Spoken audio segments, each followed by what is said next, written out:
মানে আমাৰ কা আন্দোলন যিটো আছিলে তাৰ প্ৰথমটো গোচৰ এইটো আছিলে। গোটেই অসমতে আমাৰ যিটো কা আন্দোলন হৈছিলে সেই আন্দোলনত যিবিলাক গোচৰ লাগিছিলে তাৰ প্ৰথম গোচৰটো যোৰহাটৰ এই গোচৰটো আছিলে। আৰু এই গোচৰটোত আমাৰ এডভোকেট হেমেন বৰা ডাঙৰীয়া, এডভোকেট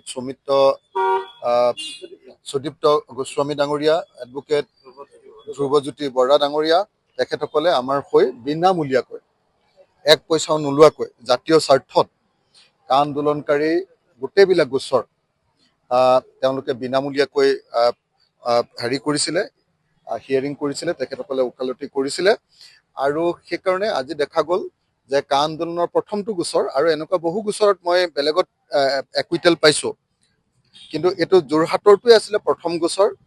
আৰু 19 চনৰ পৰা এতিয়ালৈকে এইটো 25 চন, 6 বছৰৰ পাছত এই গোচৰটো শেষ হ'ল।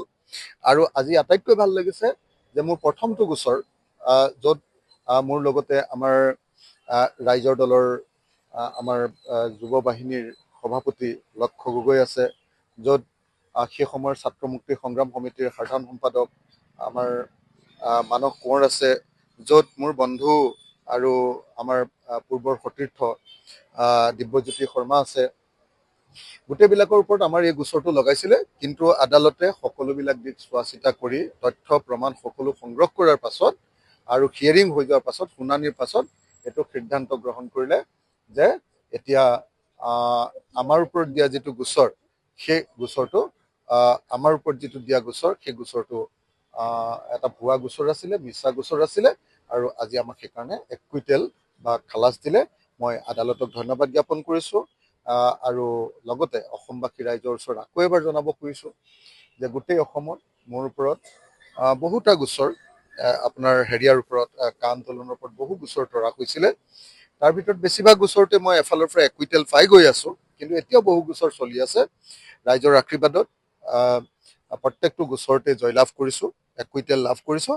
কিন্তু যোৱা 6 বছৰ ধৰি ধৰক এই গোচৰটোৰ কাৰণে, এই গোচৰবিলাকৰ কাৰণে আমি কোৰ্টে ঘূৰি থাকিবলগীয়া হৈছে। তিনিচুকীয়ালৈ যাবলগীয়া হৈছে, তিনিচুকীয়া, ডিব্ৰুগড়ৰ পৰা আৰম্ভ কৰি যিমান কোৰ্ট আছে অসমত একদম গোৱালপাৰালৈকে গোটেই কোৰ্টবিলাকতে মোৰ ওপৰত গোচৰ আছে। কোকৰাঝাৰটো আছে দেই, কোকৰাঝাৰটো আছে। গতিকে আজি খালাচ পাই, আজি একুইটেল লাভ কৰি বহুত মনটো ভাল লাগিছে। প্ৰথমটো গোচৰ আকৌ এবাৰ মই হেমেন বৰা ডাঙৰীয়া, আমাৰ সুদীপ্ত গোস্বামী আৰু আমাৰ ধ্ৰুৱজ্যোতি বৰুৱা ডাঙৰীয়া তেখেতসকলক ধন্যবাদ জ্ঞাপন কৰিছোঁ। মই আকৌ এবাৰ কৈছোঁ যে গোটেই অসমতে প্ৰায় আটাইবিলাক এডভোকেটে আমাক ফ্ৰীকে কা আন্দোলনৰ গোচৰবিলাক চাই দিয়ে।